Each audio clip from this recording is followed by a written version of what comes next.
didukung oleh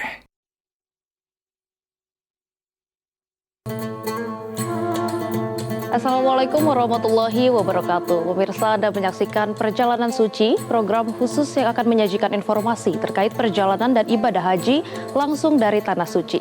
Bersama saya Syekh Al-Hadar, inilah Perjalanan Suci selengkapnya.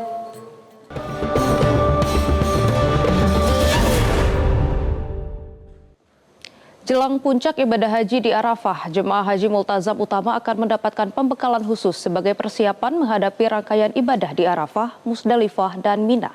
Selain pemantapan materi manasik, jemaah multazam utama nantinya akan dipindahkan dari hotel menuju apartemen transit. Informasi selengkapnya sudah ada jurnalis Metro TV Bayu Prayudanto. Assalamualaikum warahmatullahi wabarakatuh. Bayu, apa tujuan dari dipindahkannya jemaah haji multazam utama dari hotel ke apartemen transit? Waalaikumsalam warahmatullahi wabarakatuh. Sehat. Kalau saya kemarin berbincang dengan pemilik PT Multazam Utamatur, salah satu tujuan kenapa jemaah Multazam ini pindah ke apartemen itu adalah untuk beristirahat. Karena alhamdulillah hotel para jemaah Multazam Utama saat ini tuh sangat dekat sekali dengan Masjidil Haram yang banyak jemaah yang betul-betul memanfaatkan dan tidak menyia-nyiakan untuk banyak beribadah di Masjidil Haram. Tapi apa detail tujuannya ini? Saat ini saya sudah bersama dengan Direktur PT Multazam Utamatur, Mas Imam Aji Ubaidah. Assalamualaikum, Mas Ubed. Waalaikumsalam warahmatullahi wabarakatuh. Ya, Mas Ubed, insya Allah 2 hari lagi ya kita akan pindah ke apartemen transit. Jadi sebenarnya apa sih Mas tujuan para jamaah ini pindah dari hotel ke apartemen transit? Ya, baik. Tujuan utamanya adalah memantapkan diri sebelum melaksanakan puncak haji. Karena puncak haji itu hanya perkiraan 3-5 hari saja. Nah, selama kita berada di hotel, itu semua jamaah fokus kepada ibadah-ibadah yang sifatnya mandiri ke Masjidil Haram. Nah, adrenalinnya jamaah itu sangat terpacu karena Masjidil Haram dekat. Sehingga mungkin jamaah kurang memperhatikan kesehatan fisiknya dan juga kurang memperhatikan kesehatan mentalnya. Nah, selama di apartemen kita coba meramu bagaimana caranya jamaah dari segi kesehatan fisik maupun kesehatan mental itu akan lebih siap menghadapi puncak haji yang insya Allah Multazam Utamatur akan memulai pelaksanaan puncak ibadah haji dengan Yaumut Tarwiyah Tanazul di Mina di tanggal 8 Dzulhijjah. Pada intinya dalam prosesi puncak haji itu jamaah lebih siap secara mental, fisik, dan juga secara materi manasik hajinya. Selama di apartemen akan kita kupas tuntas materi ibadah hajinya, termasuk juga pertanyaan-pertanyaan yang mungkin masih belum dipertanyakan kepada seluruh jamaah, kepada petugas yang ada di Multazam Utamatur. Sebenarnya bekal apa sih Mas yang saat ini dibutuhkan jamaah sebagai modal pada saat nanti kita melaksanakan puncak haji di Arafah yang rangkaiannya mulai tanggal 8 Dzulhijjah? Persiapan yang perlu, yang paling utama itu kesehatan mental maupun fisik.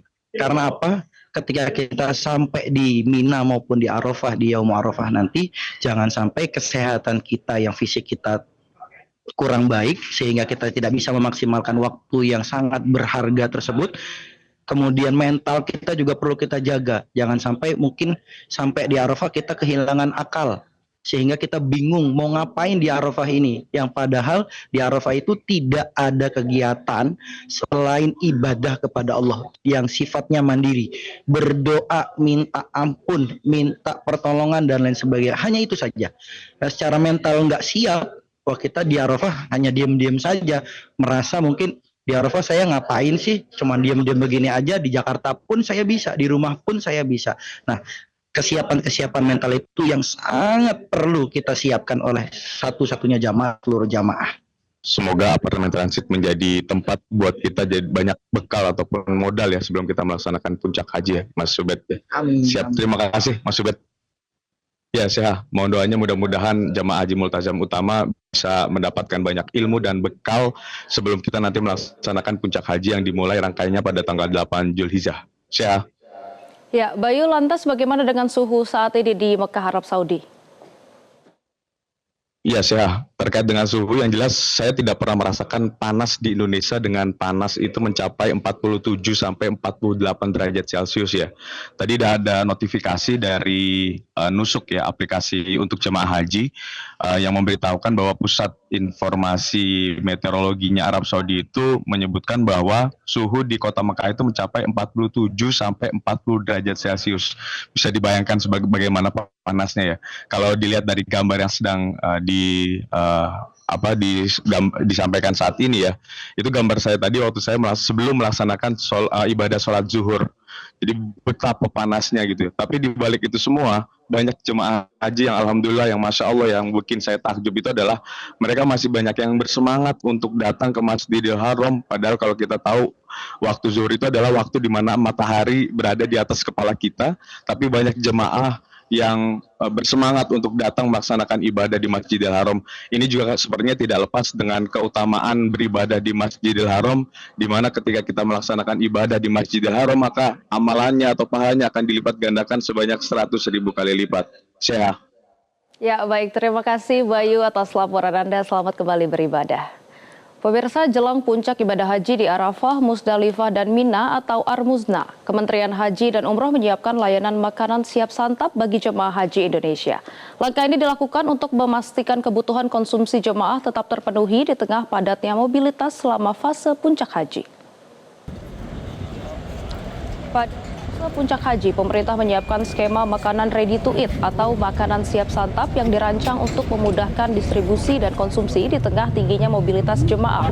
Juru bicara Kementerian Haji dan Umroh, Maria Segaf, menyebut skema ini dipilih karena praktis, memiliki daya tahan yang lebih baik, serta tetap memperhatikan standar gizi, kebersihan, dan keamanan pangan.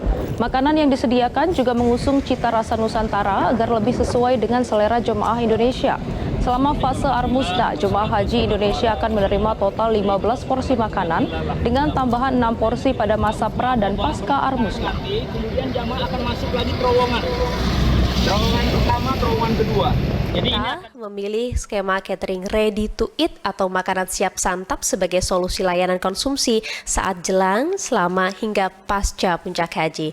Pemilihan makanan ready to eat dilakukan dengan mempertimbangkan beberapa aspek utama tentunya, yaitu di mana yang pertama yaitu merupakan kecepatan distribusi, kemudian kemudahan konsumsi bagi jemaah, yang ketiga daya tahan makanan di tengah mobilitas tinggi, dan keempat tentunya tetap terpenuhnya standar gizi, kebersihan, serta keamanan pangan. Ini yang paling penting, karena makanan siap santap ini disusun dengan cita rasa Nusantara agar lebih sesuai dengan lidah jemaah Indonesia, sekaligus menjadi pengobat rindu tentunya terhadap kampung halaman di tengah pelaksanaan ibadah di Tanah Suci. Ya pemirsa, demikianlah perjalanan suci hari ini. Saya Syahal Hadar, selamat malam dan sampai jumpa. Metro TV.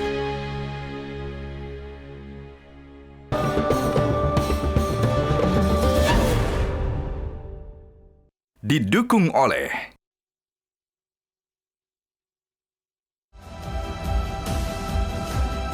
untuk kesempurnaan dan kenyamanan ibadah Anda, pelayanan umroh dan haji yang prima dan handal, tata laksana ibadah sesuai Al-Quran dan Sunnah Rasul, menawarkan sistem kekeluargaan, amanah, informatif, peduli yang tulus.